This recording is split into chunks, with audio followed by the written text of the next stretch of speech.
dentro del cristianismo y el judaísmo vamos a encontrar una nomenclatura religiosa, un vocabulario espiritual que pertenece a el intento de los judíos y de los cristianos de expresar y explicar conceptos que son abstractos.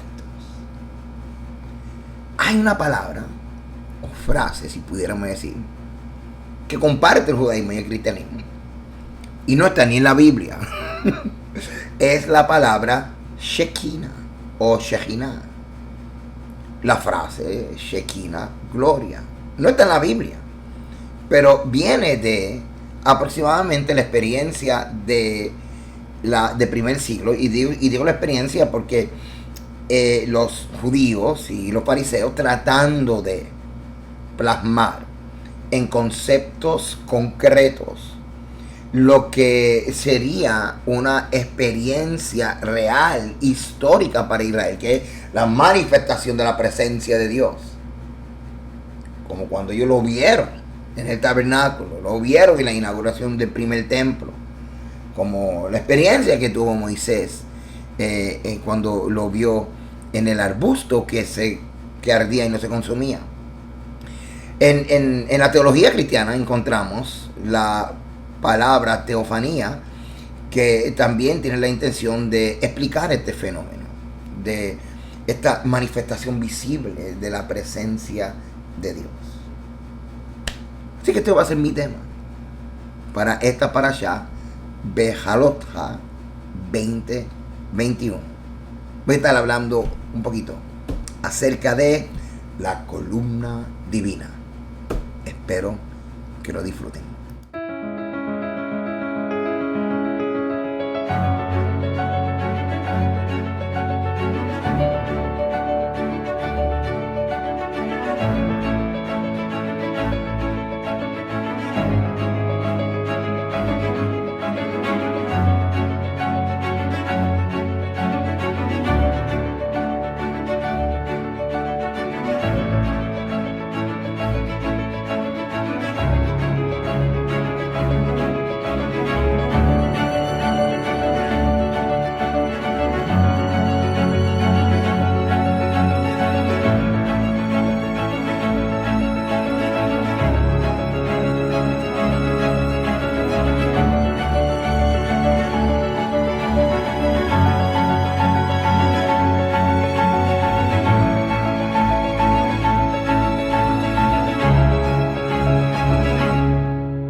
Quiero excusarme un poquito con el audio. Hermano, estamos siempre con la determinación de hacer las cosas como le digo y como es característico en el liderato de Cátedra de la Fe y en todo lo que hacemos, pasión y excelencia. Pero a veces nos limita algunas cosas. Así que yo sé que el sonido, y aquí tengo un micrófono que me ayuda a poder tener un buen sonido, pero sé que a veces el oído, el sonido ese del aire acondicionado molesta un poco. Como le he dicho, yo vivo en un apartamento alquilado y a veces en los apartamentos alquilados pues los equipos no son los más nuevos y es un aire acondicionado no muy nuevo, así que no son de esos modernos que son silenciosos. Usted sabe bien, cuando lo prendo, todo el mundo en la casa se entera de que prendí el aire. Ok, pero lo manejamos, ustedes me ayudan como que a manejarlo. Y otra cosa, usted ve ese armario, está como que todo doblado. Esos todos los libros que tiene ya mismo se colapsan. Usted se imagina que se colapse en medio de una enseñanza. Bueno, pero eso no hay problema, porque si el Eterno lo permite, y como ya muchos de ustedes saben, porque yo comparto muchas cosas mías aquí en este video y por las redes, por la gracia y la misericordia, la provisión del Eterno, y pudimos separar nuestra casa y como es en una urbanización, un proyecto que es nuevo, están construyéndolo, pues se supone que entre enero y marzo de 2022 es que nos lo están entregando. Así que usted puede estar seguro que en la mudanza ese armario se va a quedar aquí y entonces me compraré uno nuevo más resistente, porque tengo libros guardados y ahí, pero por si acaso, si acaso usted ve como que pastor, hay un armario pre-colapso, pues no se preocupe, hermano. Yo lo digo porque es obvio, lo estoy mirando así yo, en serio, Señor, ayúdame. Nada, hermano, vamos a comenzar, espero que estén bien, espero que estén con la bendición del Eterno todos ustedes. Saben que los amo, los celebro, porque valoro el hecho de que habiendo tantas plataformas de enseñanza y maestros extraordinarios que hay en el mundo de las raíces hebreas, que usted me considere a mí como alguien que puede aportar algo. Y yo no lo sé todo, solamente soy un pastor que me gusta estudiar, pero más me gusta lo que aprendo cómo servir a mi rey, porque me veo como todos nos debemos de ver, como vasallos, como siervos, que cada día estamos aprendiendo a cómo servir mejor a nuestro rey. Y la otra parte que me encanta es compartirlo con ustedes como facilitador del reino. Así que comenzamos, porque hay mucho trabajo que hacer. Así que la parashá que comenzamos hoy, Behalotja 2021, la columna divina, la teofanía del Dios de Israel en el contexto de Antiguo Medio Oriente. Y yo sé que he tocado este tema de una forma u otra, y a veces uno piensa, te lo digo, a veces uno piensa que ya explicamos todo. ¿Sabe qué, hermano? Si usted supiera todo el material que yo dejé para el año que viene, y de hecho saqué un material aparte para la versión del nivel avanzado que comparto en mi página walteragosto.org, en ese nivel avanzado, o en lo que se llama la yeshiva en contexto, los que están registrados pues tienen acceso a todo ese material. Así que vamos a seguir aquí, porque esto se va a poner bueno. Ok, la porción bíblica que cubre esta parashá lo encontramos en Números capítulo 8, verso 1, hasta el capítulo 12, verso 16. Haftará lo encontramos en Zacarías capítulo 2, del 10, verso 10, hasta Zacarías 4, 7. Y el Brit Hadashah, Romanos, o Nuevo Testamento, Romanos 8, 12 al 17, y Apocalipsis 11, del 1 al 19. Vamos a orar, vamos a darle gracias al Eterno por su bendita palabra. Vamos a orar esta vez en hebreo y después en español. Baruch Adonai Hameborah, Baruch Adonai Hameborah Olam Baed, Baruch Ata Adonai Eloheinu Melech Haolam, Asher Baharbanu Mikol Ha'amin Venatan Lanu Torato, Baruch Ata Adonai Noten HaTorah. Leamos todos juntos en español. Bendigan a Yahweh, el que es bendito. Bendito Yahweh, el que es bendito por siempre. Bendito eres tú, Yahweh, nuestro Elohim, Rey del universo, que nos elegiste entre todos los pueblos y nos diste tu Torah. Bendito eres tú, Eterno, que nos das la Torah. Amén. Vamos a repasar algunas notas que pertenecen a lo que es el tiempo y espacio de esta parashá. Así que estamos viendo al pueblo hebreo frente al monte Sinaí, ya preparado para por fin salir y comenzar su peregrinaje, que al final de los días sabemos, cosa que ellos no sabían en ese momento, pero ya nosotros sabemos que van a tardar unos 38 años y pico más en llegar a la tierra prometida. Ok, los capítulos 9 al día hablan de la preparación final antes de la salida del Sinaí, y el día 20 del segundo mes del segundo año.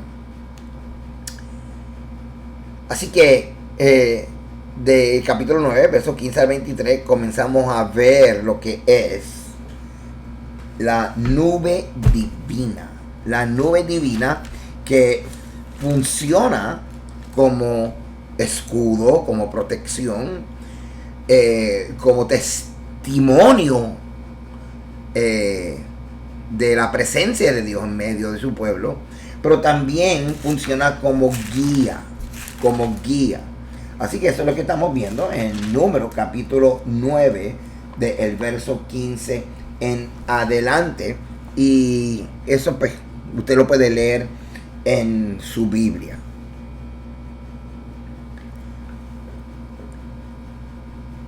Algo sumamente interesante que se merece invertir el tiempo para estudiar es lo de las trompetas. Cada sonido de trompeta tenía un propósito diferente, era un llamado diferente. Uno era para los ancianos, uno era para convocar el pueblo, otro era para convocar la guerra, otra era para levantar el campamento y comenzar la marcha, otra era para detener el campamento y ensamblar, etc. Y así que eso lo vamos a estar viendo también en el capítulo 10, del 1 al 10. Y de hecho ahí habla, en el verso 10, habla acerca de lo que es la celebración de Rosh Kodesh. Ahora, y esto lo habíamos hablado en parashas anteriores, uno de las cosas fascinantes, que para mí es impresionante, es ver que la Torah trabaja en nuestras vidas, literalmente trayendo orden, organizando nuestras vidas. Acuérdate que nosotros estábamos lejos del Eterno, y voy a hablar por nosotros, Israel, entre las naciones, que a través de Yeshua HaMashiach y por la gracia del Padre somos parte de Israel. Nosotros estábamos entre las naciones. Eso quiere decir que nosotros estábamos en completo caos. Ahora la Torah va a comenzar a organizar nuestras vidas. Entonces, así también los hebreos, cuando salen de Egipto, estaban en caos, pero salen de Egipto y van alejándose del caos y van entrando en el orden del Eterno. Algo parecido a lo que vemos en la transformación de caos a orden.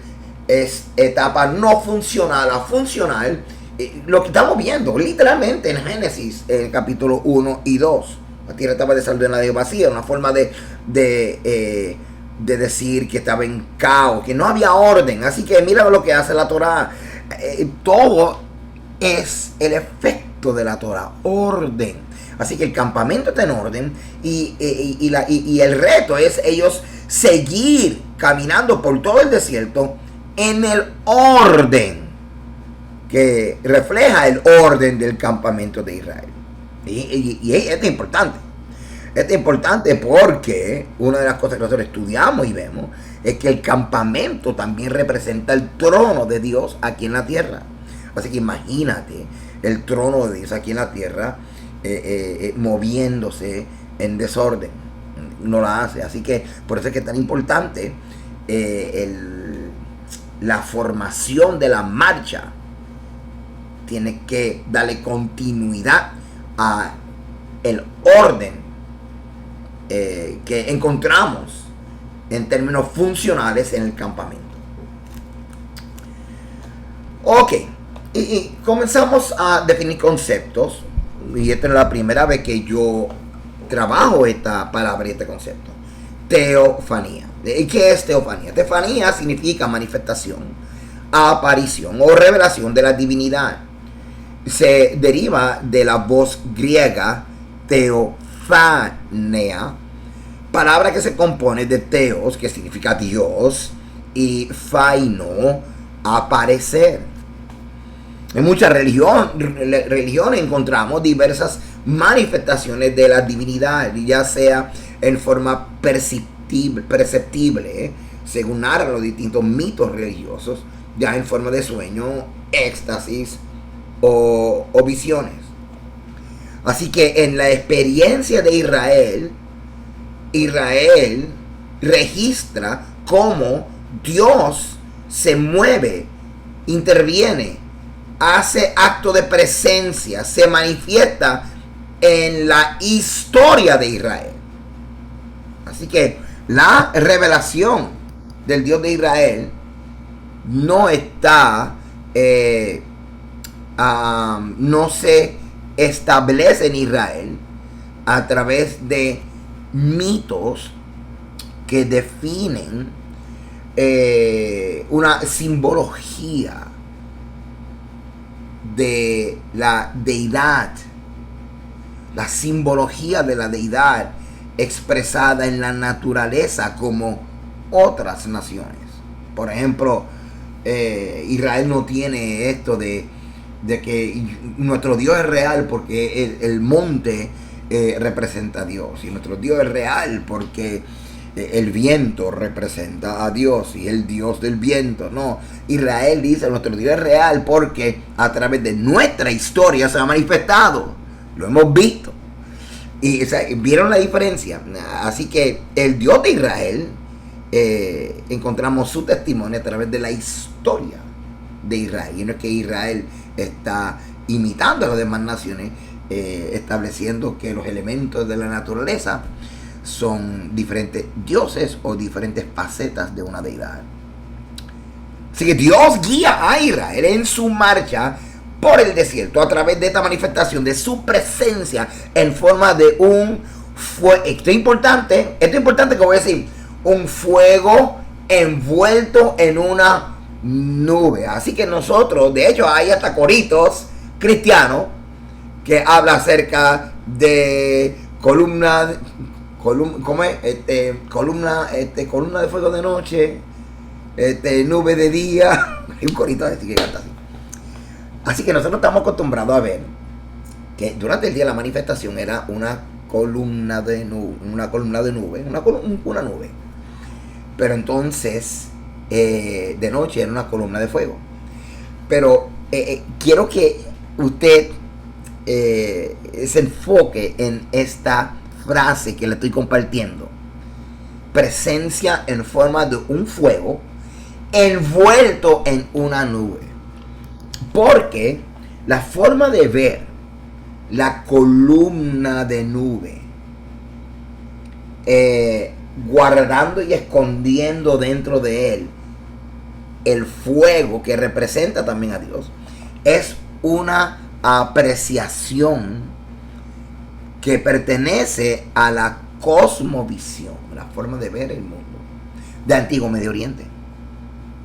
Así que cuando nosotros vemos ahora la nube del Eterno, lo que estamos viendo es que como si la nube fuera, y lo vas a ver ahorita porque lo estoy explicando y lo estoy compartiendo en algunos slides, la nube viene a ser como si fuera la ropa mística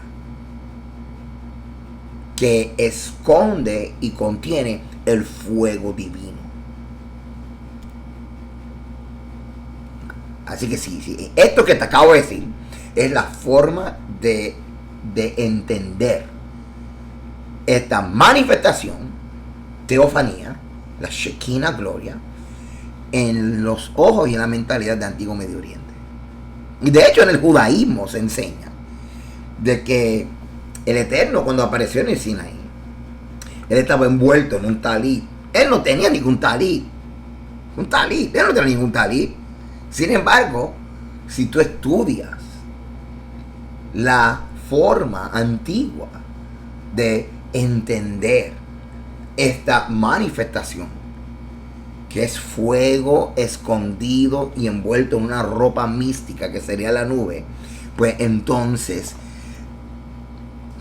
te hace sentido eso. Pues ellos escogieron creer o describir la nube o la ropa mística que contiene y guarda el fuego como un talit. Okay. It's okay. Pero para que también sepan de dónde que viene. Okay. Continuamos. Así que durante el día solo se ve la nube. El fuego presumiblemente atenuado por la luz del sol. Pero la noche hace invisible la nube y se ve claramente el fuego luminoso. Interesante. Ok, seguimos al paso. Ok, ese fuego se le llama kabod o gloria del griego. Y aquí les comparto, hermano, no voy a poner todos los textos porque si no tendríamos un video de 4 horas y 500 slides. Así que usted vea esa referencia. La nube del Señor y el fuego, o sea, el kabod, pueden compararse con los acadios, Melamu y Pulutu, que describen, son palabras acadios, que describen respectivamente la aureola refulgente y la vestidura de fuego que rodea a los dioses y a el templo, el recinto sagrado, o lo que todo junto se llama del latín la santa. Así que es interesante porque ahora tenemos una referencia de Antiguo Medio Oriente de por qué es que nosotros podemos pensar que ellos, los hebreos que salieron de Egipto, que lo que ellos estaban viendo era un fuego divino envuelto en una ropa mística, que era la nube, porque este concepto viene desde Mesopotamia y era una cosmovisión de las deidades muy común. Vamos a verlo aquí. Hablando de la nube del Señor y el fuego, el kabod, puede compararse con los acadios, como te acabo de decir, Melamu y Pulutu, y la vestidura de fuego que rodea a los dioses y la santa. Ahora vamos a leer el Salmo 104. Y ahora, como que a veces leemos estas cosas, estudiamos estas cosas, y cuando regresamos a leer textos donde estos conceptos son parte del contexto, como que se amplifica en este caso el Salmo. Bendice alma mía Yahweh. Yahweh Dios mío, mucho te has engrandecido. Lo están viendo, te has vestido de gloria y de magnificencia. Está hablando acerca de la ropa. ¿Ok? El que se cubre de luz como de vestidura, que extiende los cielos como una cortina, que establece sus aposentos entre las aguas, el que pone las nubes por su coraza.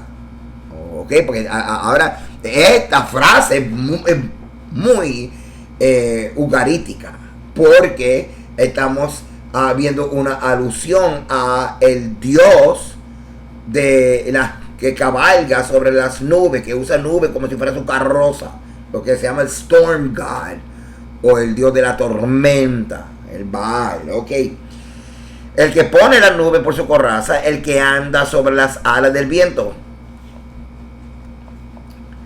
Número 9:15. El día que el tabernáculo fue erigido, la nube cubrió el tabernáculo sobre la tienda del testimonio.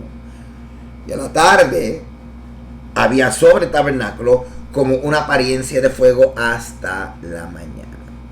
Así que todas estas descripciones que encontramos en la Torá y encontramos en los Salmos, nosotros pues necesitamos redefinirlo a la luz de conceptos de Antiguo Medio Oriente, conceptos que nos ayudan a nosotros ver cómo ellos veían y, si pudiéramos decir, explicarían estos fenómenos. Ahora, estuve leyendo, ¿verdad?, en la literatura y la fuente que utilizo para estudiar, encontré una frase se llama Numen Tremendum, ¿ok? Y quise estudiarla. Y es un concepto antropológico que una vez más intenta explicar fenómenos abstractos. De hecho, pertenece a lo que se llama la fenomenología, que es cómo explicar en términos concretos experiencias abstractas de las personas en sus religiones. Y entonces, en Numen Tremendum, lo que habla es acerca de estas experiencias, como la Shekinah, gloria, o la teofanía, que tienen que ver con una luz refulgente, intensa, y que aunque no arroje mucha explicación práctica en cuanto a cómo debe de ser un código de conducta en la religión, una de las funciones de esta experiencia en la religión es el de establecer que Dios es majestuoso, es poderoso, es grande y que cautiva nuestra atención a tal punto de nosotros quedar anonadados y rendidos ante tal despliegue de poder y gloria. ¿Ve? Y ese es el concepto. Así que lo voy a compartir aquí con ustedes. Numen Tremendum, el término luminoso. Así que si usted está leyendo literatura de Antiguo Medio Oriente o de antropología explicando estos fenómenos, va a encontrar la palabra luminoso. Ahora, este término fue creado por el influyente teólogo e historiador de las religiones Rudolf Otto. Rudolf Otto escribe una literatura, y si me escuchas que como que me fui, es porque estoy buscando aquí un libro de Rudolf Otto. Sí, un libro de Rudolf Otto, porque yo sé que yo tengo aquí un libro de Rudolf Otto. Míralo aquí. Estoy en vivo, hermano, y no lo voy a editar. Ok. De hecho, lo voy a mencionar aquí. Y la palabra proviene del latín numen, que significa poder o potencia divina. Otto desarrolló su noción de lo luminoso en su libro. La idea de lo sagrado. The idea of the holy. Y es este libro. Muy bueno. Muy bueno. Muy bueno. Bueno, usted no se asuste. Estos no son libros cristianos ni hebreos. Es pura antropología. Así que tú vas a ver que la dinámica de lo que se llama religiones comparadas, o sea, lo vas a encontrar aquí. Así que vas a encontrar que van a hablar del cristianismo, del judaísmo, del hinduismo, de los hindú y de otras religiones comparadas y demás. Pero yo estudio esto por los conceptos, cómo ellos traducen cosas que nosotros encontramos en la Biblia y en nuestra experiencia con nuestro Dios y cómo ellos lo explican. Bien interesante. Ok, así que Otto, Rudolf Otto, pues él desarrolló este concepto y lo utiliza en su material y traduce en conceptos concretos la experiencia de ser testigo del poder de Dios, de ser testigo de algo que es fascinante, terrible, tremendo, misterioso y que guarda para el que tiene tal experiencia la noción de lo sagrado. Así que nosotros estamos acostumbrados a hablar de esta frase, la gloria de Dios, la presencia de Dios. Pues este concepto es bien antiguo, pero se manejaba de una forma diferente. Siguiendo mi promesa de explicarle lo que es, por ejemplo, el melamo, que es un concepto y palabra acadio, que usan los acadios. El melamo, en el Antiguo Medio Oriente, representa lo que es la fuerza vital, el alma de los dioses, que toma la forma de un luz pulsante. Y estoy citando a uno de los autores que trabaja también, Cassin, por la literatura que conseguí. Y alternativa también puede referirse a la ropa mística que esconde el cuerpo natural de los dioses o, en el caso de los demonios. Así que esa ropa mística nosotros lo podemos ver como si fuera la nube. Y la fuerza vital o el alma de la deidad, pues sería lo que podríamos llamar el kabod o la gloria, que es ese fuego que está escondido en la nube, ese fuego que está envuelto en esa ropa mística que se ve de día pero de noche no se ve. Por ejemplo, el disco solar al lado de Egipto, que es lo que estamos viendo arriba, ¿ok? Pues nosotros lo vemos pues como un águila, como un pájaro, y sí representa eso, pero también es la forma, lo que se llama, es un símbolo, es parte de la iconografía egipcia, y lo que está expresando ahí es los rayos también, del rayo de luz, ¿ok? Y ahora entendiendo el concepto de lo que es el esplendor y la ropa que esconde el fuego, pues lo podemos entonces entender y comprender. Así que nuevamente y la semejanza de la gloria del Señor, la apariencia de la gloria del Señor era como un fuego tan intenso que podía quemarnos, que podía consumirnos. Sin embargo, gracias a que está envuelto en una nube, pues entonces esto no ocurre. Y esto es interesante porque no es esto lo que ocurre en Yom Kippur, que cuando el sumo sacerdote entra al lugar más sagrado, al santo de los santos, al lugar santísimo, él no pone un incienso, y el humo del incienso entonces crea como una pared que permite que la nube del Eterno, que a la misma vez en el concepto de Antiguo Medio Oriente es una ropa mística que encierra y guarda y esconde el fuego, pues impide que esta nube del incienso impide que el fuego y el poder de la gloria de Dios, del kabod de Dios, le haga daño a el mortal sumo sacerdote. Entonces, cuando estudié el concepto de la ropa mística como la nube que esconde el fuego, pues me hizo mucho sentido. Claro, me puse a pensar, pues entonces, de noche, ¿qué pasa? O sea, la ropa se fue de noche, y entonces, ¿qué pasa? Queda expuesto entonces la gloria. Y entonces, pues me puse a pensar en términos funcionales.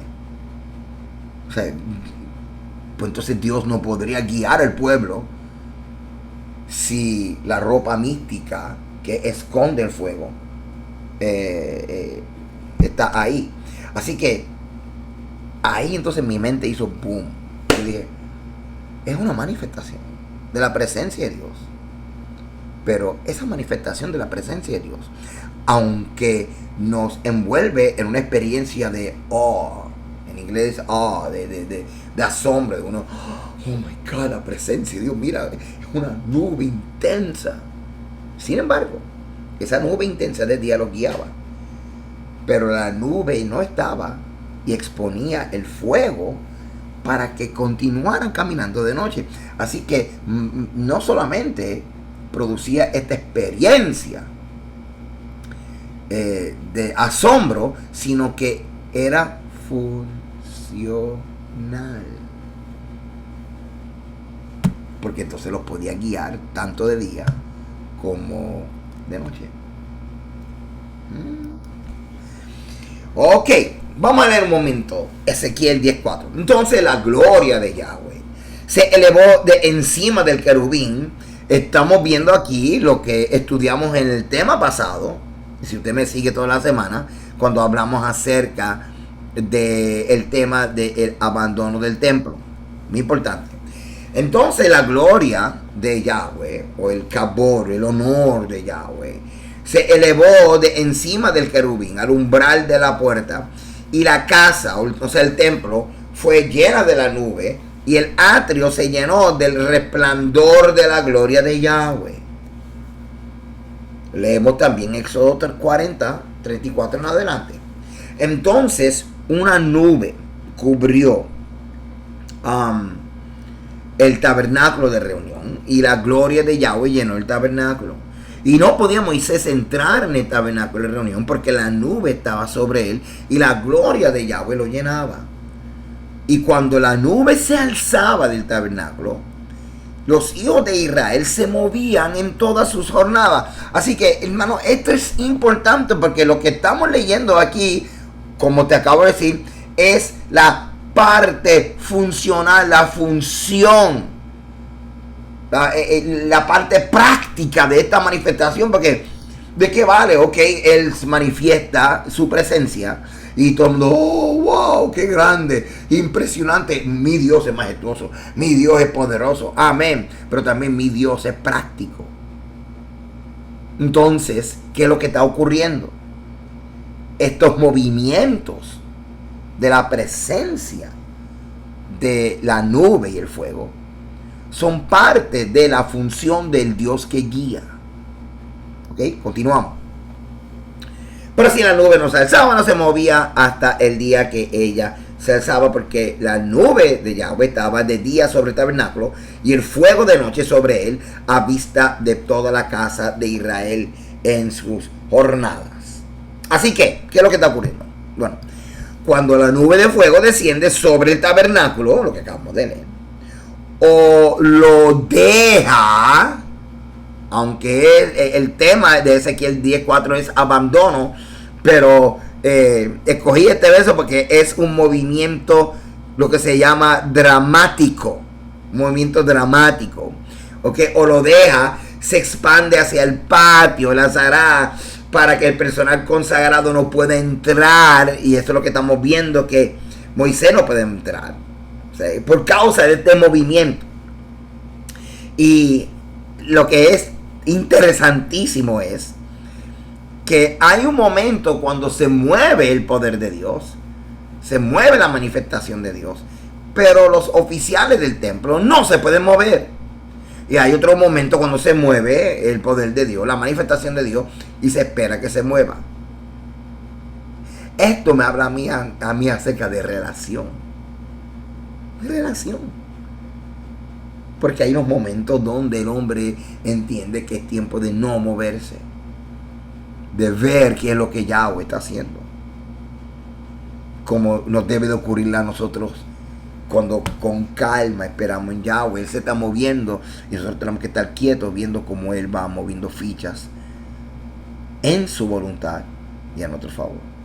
En efecto, el poder de lo luminoso, que ya yo te lo dije lo que es, aumenta cuando está en movimiento. Y esto es una apreciación de varios de los eruditos que dicen que una de las formas de saber que hay que moverse es que la luz aumenta, y mientras la nube va dirigiendo a Israel, esa luz va aumentando. Así que el texto de Éxodo 40:35 declara inequívocamente que es la nube de fuego ascendente y descendente que sube sobre el tabernáculo y baja sobre el tabernáculo, la que determina o da en las instrucciones a Israel de que es tiempo de moverse o es tiempo de detenerse. Así que tan pronto como se vuelve a montar el tabernáculo, es envuelto por la nube, y siempre que el Señor busca hablar con Moisés o se manifiesta a Israel, esa nube, ese fuego, Cabot, deja la nube y desciende sobre el arca, que también es un trono, que ya te enseñé eso, en el lugar santísimo. Así que estamos viendo un movimiento impresionante. La nube se alza, el pueblo tiene que desmontar y comenzar a caminar. A medida que va caminando la nube, es luminoso, la fuerza luminaria, la luz es intenso. De repente cuando se detiene, entonces la nube va y está parado sobre el tabernáculo. Desciende esa gloria del Eterno hasta encima de el arca, donde ya se supone que ya todo esté montado y estamos ready para disfrutar otro tiempo de estar acampado, de estar en el campamento. Bien interesante, sumamente interesante. Así que el fuego, el Kabod, envuelto en una nube, acuérdate que la ropa mística, ok, mientras está suspendido sobre el tabernáculo, inicialmente le informó a Moisés que Dios desea dirigirse. Así que hay unas formas de cómo entender el comportamiento de la nube cuando quiere que el pueblo camine, cuando Moisés se acerque, etc. Y es de suponer que lo hace volviéndose tan luminoso que se pueda ver a la luz del día. Acuérdate que durante el día no es una antorcha de fuego, es nube, pero de alguna forma está llamando la atención, porque entonces ¿cómo Moisés va a distinguir que el Eterno lo está llamando? Así que la nube de fuego fue vista por primera vez por Israel cuando descendió a la cima del monte de Sinaí. Acuérdate que el primero que vio esta manifestación del fuego fue Moisés. Fue Moisés en el capítulo 3, si no me equivoco, de Éxodo, cuando el Eterno lo está llamando. Luego de eso, entonces Israel lo ve en el capítulo 19. De hecho, se describe que habían relámpagos, hermano, era algo impresionante. Y después, entonces, cuando levantan el tabernáculo, pues todo ese fuego y esa manifestación del Kabod, la gloria del Eterno, entonces se muda, literalmente se muda al tabernáculo. Ok, vamos al número capítulo 10 y vamos a leer algunos versos, comenzando con el verso 11.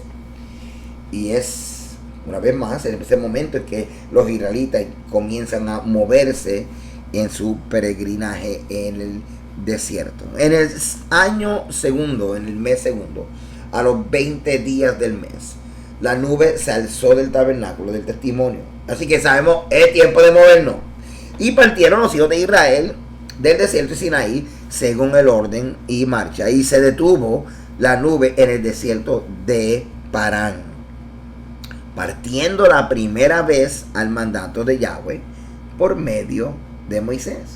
Interesante. Así que estamos viendo cuándo es que la primera vez que ellos se mueven con el Eterno ante el comportamiento de esta nube. Así partieron del monte de Yahweh, camino de 3 días, y el arca del pacto de Yahweh fue delante de ellos, camino de 3 días, buscándoles lugar de descanso. Y la nube de Yahweh iba sobre ellos de día, desde que salieron del campamento. Ahora, miren lo que dice en el verso 35. Cuando el arca se movía, Moisés decía: levántate, oh Yahweh, y sean dispersados tus enemigos, y huyan de tu presencia los que te aborrecen. Ahora, si tú has estado conmigo en la clase pasada, o en la enseñanza pasada, enseñé, y esto fue en el Shabbat, y esto también lo puedes buscar en mi página voltelacoto.org, y dentro de lo que es la parashá Naso. Entonces, estoy enseñando que el campamento de Israel, esa formación de campamento era la formación de un campamento militar. Así que ahora nos hace sentido cuando Moisés dice estas cosas: se han dispersado tus enemigos. ¿Sabes? Porque ellos lo que están haciendo es que están de camino a la tierra prometida, porque él está actuando como que se van a enfrentar al enemigo o algo así. Bueno, lo que sucede realmente es que esto es un campamento militar. Así que es Yahweh de los ejércitos.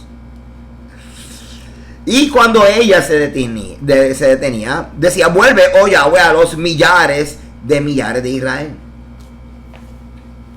Así que esta frase que decía Moisés lo encontramos en el Salmo 132:8.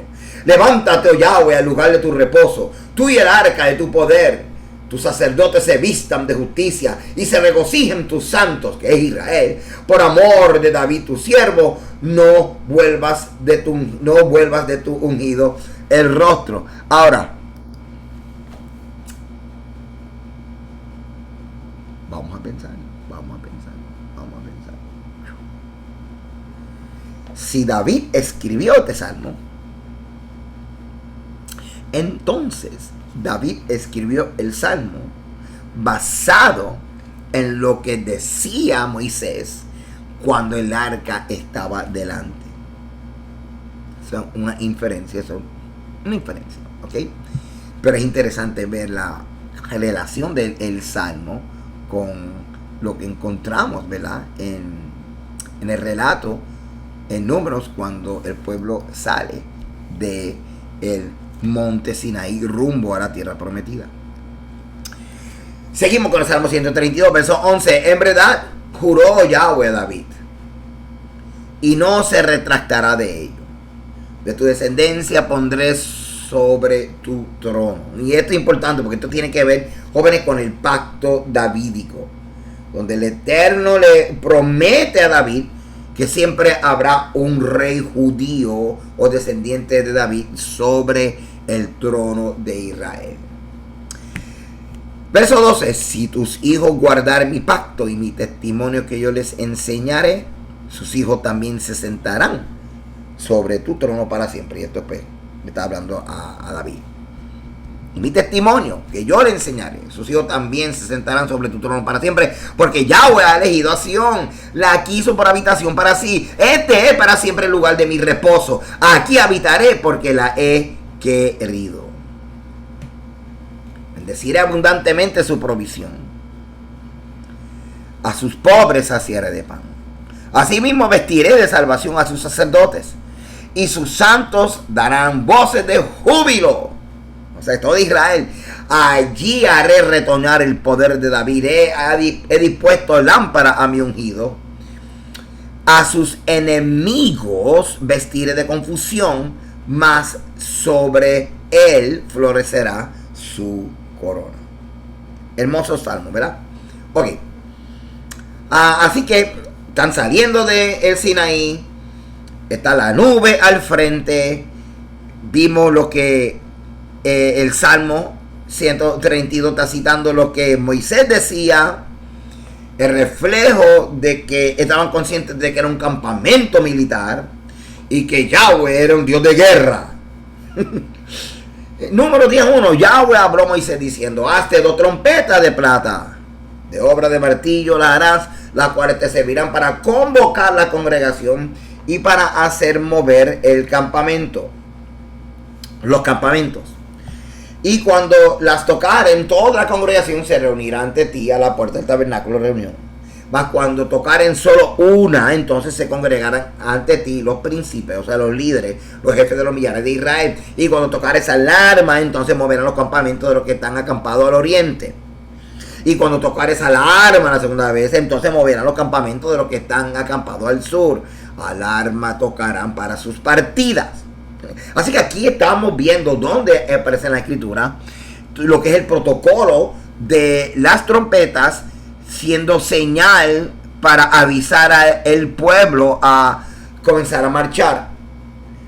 ¿Por qué te estoy trayendo esto? Porque está en la parashá y porque es parte de lo que está ocurriendo a la hora de el pueblo marchar. Están viendo la nube, están escuchando las trompetas. Algo debe haber sido algo impresionante. Pero para reunir la congregación tocaréis, mas no con sonido de alarma, ¿ok? Y los hijos de Aarón, claro, cuando tú lo lees en el hebreo es diferente, pero en otro estudio lo vamos a estar trayendo. Los sacerdotes tocarán la trompeta y las tendréis por estatuto perpetuo y por vuestras generaciones. Y cuando salieres a la guerra en vuestra tierra contra el enemigo que os molestare, tocaréis alarma con las trompetas. Seréis recordados por Yahweh vuestro Dios y seréis salvos de vuestros enemigos. Y en el día de vuestra alegría y en vuestras solemnidades y en los principios de vuestros meses, esto es Rosh Chodesh, tocaréis la trompeta sobre vuestros holocaustos y sobre los sacrificios de paz, y os serán por memoria delante de vuestro Dios, yo Yahweh, vuestro Elohim, vuestro Dios. Así que eso es lo que está ocurriendo. La nube se está moviendo, se alza, se mueve. Cuando la nube está ahí y se pone bien luminosa, es porque está llamando a Moisés. Ahora, esta parte de estar llamando a Moisés, muchos eruditos dicen que posiblemente esta parte del texto, cuando dice que está llamando a Moisés, posiblemente era cuando el arca estaba dentro de una carpa que se llamaba el Ohel Moed, porque entonces alrededor del Ohel Moed es que se construye el tabernáculo, y eso también lo enseñamos creo que el año pasado, porque no puede ser jamás de que el Eterno está llamando para que entre en el lugar santísimo en el arca, porque el Eterno ya había establecido de que no se va a acercar ahí, era una vez al año. También puede ser simplemente que se acerque y el Eterno le habla, como en la introducción del libro de Levítico, Vayikra, que la voz del Eterno sale del tabernáculo. Hay varias teorías, ¿verdad? Pero lo importante es que entendamos de que el pueblo comienza a interpretar y entender lo que significa el movimiento de la Shekinah, el movimiento de esta columna divina, y comienzan entonces, en el caso de el mandato de romper el campamento y comenzar la marcha, que es lo que está ocurriendo en esta parashá, se sincronizaba la coordinación junto con estas trompetas que también tienen su protocolo y unos mensajes que ellos entendían, especialmente a la hora de romper el campamento y comenzar a caminar. Bien interesante, porque aquí estamos viendo que los levitas están llevando sobre sus hombros el arca que representa el trono del Eterno, y siempre se llevaba con ese manto azul, siempre. Y aún en el antiguo Medio Oriente era una práctica de impedir que la imagen de la deidad estuviera expuesta a todo el mundo. Solamente los sacerdotes lo podían ver. En este caso solamente el sumo sacerdote una vez al año, estableciendo la kedushá única, impresionante de la presencia del Eterno. Ahora, esta experiencia del movimiento del campamento de Israel frente a el trono de Dios, frente a el arca de Dios, guiado por la presencia, la Shekinah de Dios, esto no fue una cosa al azar, esto era un protocolo, esto era un orden, una formación, una logística. Así que de ahí vemos la formación, el orden, la logística, la estructura. Lo vemos cada sábado en las sinagogas, cuando se extrae, cuando se saca el rollo de la Torá y se muestra al pueblo y se lee y se pasea por el pueblo. Es literalmente reviviendo la experiencia del campamento de Israel, seguir la Shekinah en el desierto. Aparte de que el protocolo también es un ensayo de cómo recibir al Mesías cuando regrese.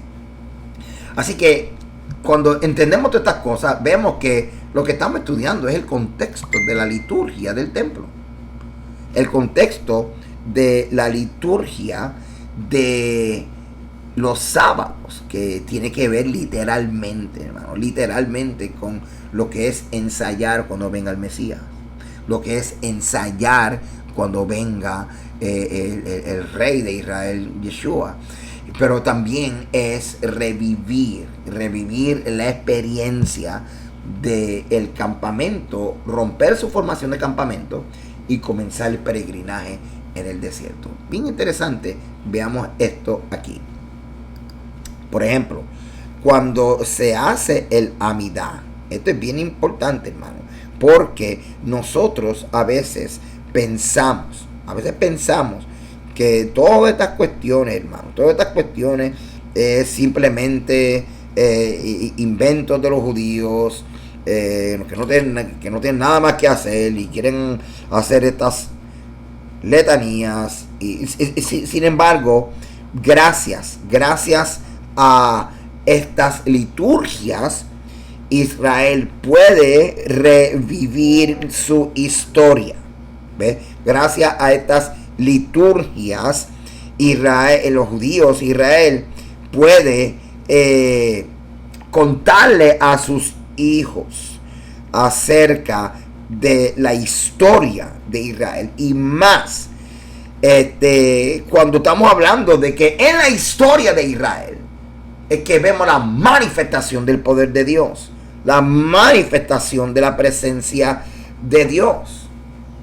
Así que la Amidá se lee. Luego entonces se hace la parte que se llama Vayehi Binso Aharón, que es la extracción del rollo de la Torá del lugar donde está guardado, que es el arca. Entonces, bien interesante, hermano, se lee lo que es esa parte de Número capítulo 10, porque en la liturgia el contexto es esta parashá. Importantísimo, hermano, que entonces nosotros hagamos las conexiones, porque entonces cuando hagamos la liturgia nos va a hacer sentido todo, pero más que sentido, vamos a ser transportados a ese momento cuando el arca era cubierto por el manto azul. Los levitas lo llevaban y todo Israel iba detrás. Y Moisés decía: levántate, Yahweh. Pero hay más. Luego entonces que se pasea el arca, como cuando Israel está paseando, se pasea el rollo de la Torá, que en este caso representa esa columna de nube, o la Shekinah, o la presencia de Dios. Entonces, luego que se pasea, entonces ocurre ya en el cierre de la liturgia, que es Besot HaTorah, el retorno del Sefer a el arca, el Aarón Kodesh. Y entonces esa parte es como cuando Moisés decía, y esto una vez más, ya lo leímos, en Número capítulo 10 y el Salmo 132. Cuando Moisés entonces decía: regresa a tu reposo. ¿Ves? Esto es algo importante, hermano, porque una vez más, de hecho ese salmo habla de júbilo y la alegría del pueblo, y es lo que debe de existir en nuestros corazones cuando estamos haciendo la liturgia. Pero si no sabemos el contexto, no vamos a poder realmente conectar con la liturgia, no vamos a poder entender el propósito de la liturgia, que es el de traer esa experiencia de nuestros padres a algo que se puede vivir en cada Shabbat a través de la liturgia. Así que espero que esto les ayude, hermano, que esta parte les ayude a ustedes, esta parte les ayude a ustedes, porque de verdad que esto de entender el contexto de la liturgia como el contexto de la escritura es lo que hace que todo tenga sentido. Ahora, la Shekinah, que es la columna de fuego y la columna de nube, no existía ningún registro histórico de que existiera, ¿verdad? De que existiera, o de que hubiera aparecido en el segundo templo. ¿Ok? Así que, según la historia de la tradición judía, la Shekinah era una de las 5 cosas que faltaban en el segundo templo, cosas que habían en el primer templo. Entonces, faltaba el arca del pacto, que tenía la tabla de la ley, delante de la cual estaban colocadas entonces la vasija del maná y la vara de Aarón. Entonces faltaba entonces el Turim y el Tumim, el Urim y el Tumim, que son las 2 piedras que ayudaban al sacerdote a discernir la voluntad del Eterno, el aceite sagrado y la Shekinah. Así que esto es algo importante especialmente en cuanto a este estudio, la Shekinah ausente. La Shekinah estaba ausente. No obstante, aunque la Shekinah estaba ausente en el segundo templo, eso no restaba la realidad de la Kedushá o la santidad del templo, la santidad del monte, la santidad de los sacerdotes, etc. Y esto es algo importante. Y aunque sabemos que lo que hace sagrado el espacio sagrado es la presencia de la deidad, pero se piensa que ya a partir de la inauguración del espacio sagrado ya está santificado. ¿Okay? Lo que hay que hacer es guardarlo y no profanarlo. Aunque en el segundo templo no se vea esta teofanía como se vio en el tabernáculo y en el primer templo. ¿Okay? Así que, habiendo dicho eso, cuando entramos en el mundo de las discusiones rabínicas acerca del tema de esta manifestación, de esta columna divina, de esta Shekinah, vemos algunas discusiones sumamente interesantes acerca de la Shekinah. Por ejemplo, y todo esto estoy citando aquí porciones o de la Mishnah o de la Gemara, que es parte del Talmud. Por ejemplo, tenemos cuando los judíos entonces enseñan que la Shekinah descansa solamente sobre Israel y no descansa sobre los gentiles. Así que eso está aquí en Shabbat 22b y está aquí, usted lo puede leer. Yo le di un screenshot y se lo puse ahí en español para que usted lo pueda leer. También dicen, pues siguiendo esta misma línea de pensamiento, que la nube no descendería, miren esto, a una atmósfera de tristeza, ya que no puede haber dolor en la presencia de Dios, ni uno debe orar en un estado de ánimo afligido. Y aquí está entonces lo que dice entonces el Talmud. El protocolo de orar con el quórum mínimo, que es con que hayan 10. Si hay 10, pues entonces ahí está la Shekinah. Y también en el misticismo del judaísmo que encontramos ya después del siglo XII, XIII, XIV, bastante formado en Europa y con lo que se llama la librería del Zohar, presenta la Shekinah como si fuera lo que se llama la Merkaba, que de ahí viene entonces una aplicación como si fuera esta palabra significando un trono. Y dice que entonces que cuando uno estudia, entonces esa Merkaba o el trono, la Shekinah de Yahweh aparece. Cuando uno dice el Shema, la Shekinah aparece. Cuando uno hace oraciones, la Shekinah aparece. Cuando uno hace hospitalidad a otro, la Shekinah aparece. Cuando uno hace benevolencia, cuando vive en castidad, cuando hay paz y fidelidad y el matrimonio, todas estas cosas hacen que la Shekinah aparezca. Por lo contrario, los pecados hacen que la Shekinah se vaya y entonces emita juicios. ¿Ve? Así que la Shekinah, el trono, la nube, la columna divina, lo que hace es que conecta a Israel con el Eterno. Ahora, todas estas discusiones en el Talmud es bien importante considerarla, porque aquí vemos cómo los judíos pensaban acerca de la presencia divina, reflejada o expresada en la columna de nube o columna de fuego, que ya no está. Entonces vamos a llegar a la conclusión de que Dios no está con Israel. No, ellos comienzan a explicar qué cosas atraen esa presencia de Dios. Y para mí es importante porque estamos viendo cómo el pueblo entonces dice, una cosa es la manifestación de su presencia y otra cosa es que estamos conscientes de que Él está presente con nosotros, ya que Él es fiel y prometió que iba a estar con nosotros. En el libro de Rafael Patay, The Messiah Text, dice que aún, miren lo que es la fidelidad del Eterno y la presencia del Eterno, que aún en el exilio, la Shekinah está con Israel, aún en el exilio.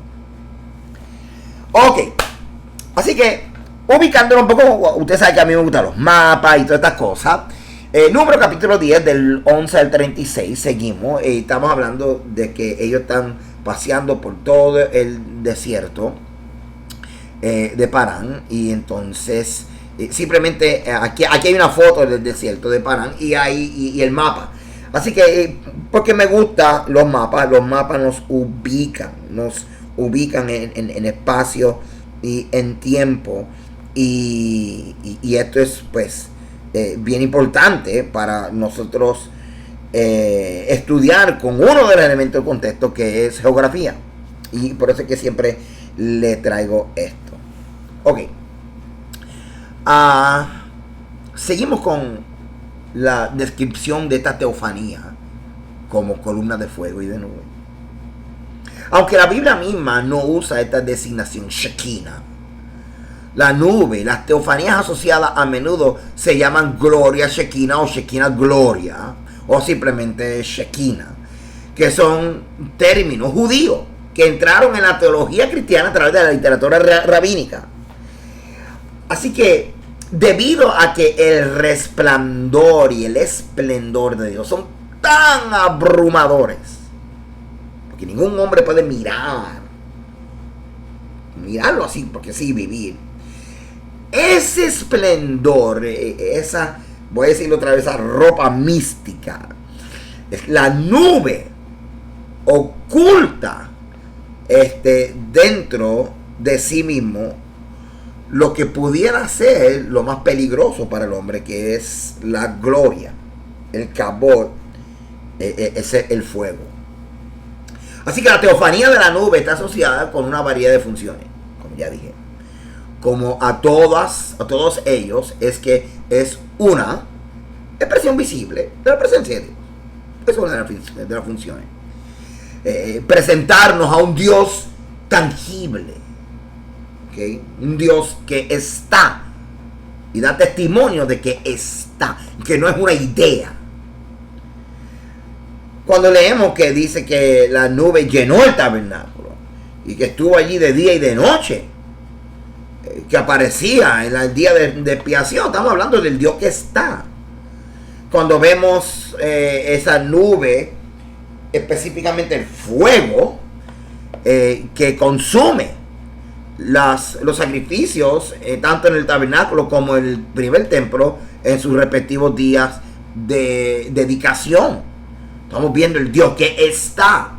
Pero también la nube tiene una función, como te dije, que es la de protección. En su primera aparición en los eventos del Éxodo, la nube se posiciona entre los ejércitos de Egipto e Israel, envolviendo a los egipcios en tiniebla por un lado e iluminando el camino con su fuego para Israel para el otro. Entonces, por eso es que entonces cuando leemos el Salmo 105 dice que el salmista dice como Dios extendió una nube como cortina, como cubierta, y un fuego para alumbrar de noche. Así que el pilar, esta columna, también sirvió como guía, así que como testimonio de que Dios está, como protección y también como guía. Ahora, todo esto, hermano, es importante que lo entendamos, importante que veamos cómo la Biblia así lo presenta. La Biblia está presentando esta experiencia de la manifestación de Dios, también en sus términos prácticos, protección, guía, pero primero es simplemente el testimonio de que Dios está. Y fíjate que cuando el Eterno le dice a Moisés que construye el tabernáculo, porque le está diciendo, porque yo quiero estar en medio de mi pueblo. Bueno, espero que todo esto les esté ayudando. Les está ayudando. Porque a veces pensamos, hermano, a veces que sabemos, pero no sabemos, no. ¿Okay? Sabemos sabemos algo acerca de la Shekinah, pero realmente como que nos falta. Y una de las cosas que pienso yo que nos falta es cuando descubrimos todo lo que aprendemos en el contexto del antiguo Medio Oriente. Otra de las funciones también de la Shekinah era que era una función oracular. Y lo que significa es que era un oráculo, que entonces daba los mandamientos. ¿Ves? Y entonces también servía como como juez. Y cuando, por ejemplo, cuando hubo esta rebelión de Aarón y Miriam, y cuando hubo la situación de los 10 espías contaminando a todo el campamento a no entrar en la tierra prometida, llenándolo de miedo, el Eterno le hablaba a Moisés. Así que es impresionante entonces ver lo multi o polifacético de esta manifestación en todas sus funciones, ¿ok? Así que esto, hermano, es importante que lo podamos nosotros ver en el testimonio de la Escritura. No solamente decir, esta es la función y hacía como de oráculo. Ver cómo la Biblia nos describe lo que hace esta nube. Y nosotros darnos cuenta que la manifestación o el movimiento de la nube está supliendo una necesidad de Israel, la necesidad de protección, la necesidad de ser guiados, la necesidad de escuchar los mandamientos para poder recibir la Torah, etcétera, etcétera, etcétera. Así que, habiendo dicho esto, hermano,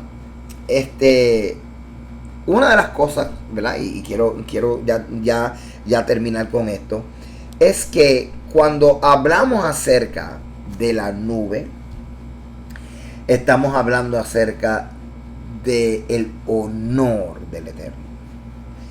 Y cuando hablamos acerca del honor del Eterno, estamos hablando de la reputación del Eterno. Estamos hablando del nombre del Eterno. Vamos a ver esto aquí. Y con esto terminamos. Los dos temas, el nombre y la gloria, este fuego, están estrechamente relacionados. Pero mientras que las teofanías del nombre divino enfatizan la trascendencia del Dios invisible, entronizado en el cielo, y aquí están los versos, las teofanías que tienen que ver con la gloria de Yahweh, está enfatizando lo majestuoso que es el Eterno. Así que cuando traemos el concepto de el honor, el nombre del Eterno, y lo traemos, descubrimos que hay una relación del concepto del honor del Eterno, del nombre del Eterno, con la columna divina. Así que el honor del Eterno los guió y los sacó de Egipto y los llevó a la tierra prometida. El honor del Eterno los protegió. El honor del Eterno le dio la Torá.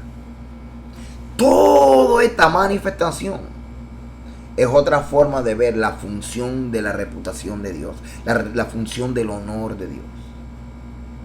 Ahora, cuando nosotros decidimos obedecer al Eterno y nosotros decidimos exaltar su nombre a través de la obediencia, que es lo que se llama santificar el nombre, traemos a la memoria que la razón por la cual santificamos el nombre del Eterno, la razón por la cual nosotros vivimos en obediencia para honrar el nombre del Eterno, es porque por causa de su nombre, por causa de su fidelidad, Él nos sacó de Egipto. Lo vimos como una antorcha de fuego. Lo vimos como una columna de fuego. Lo vimos como una nube. El nombre de Dios protegiéndome. El nombre de Dios dándome la Torá. El nombre de Dios guiándome. El nombre de Dios, la reputación de Dios, el honor de Dios sacándonos de Egipto. Así que quedamos como deudores para honrar el nombre, santificar el nombre, exaltar el nombre, que ahora podemos ver que era lo que quería expresar también la columna de fuego y la columna de nube.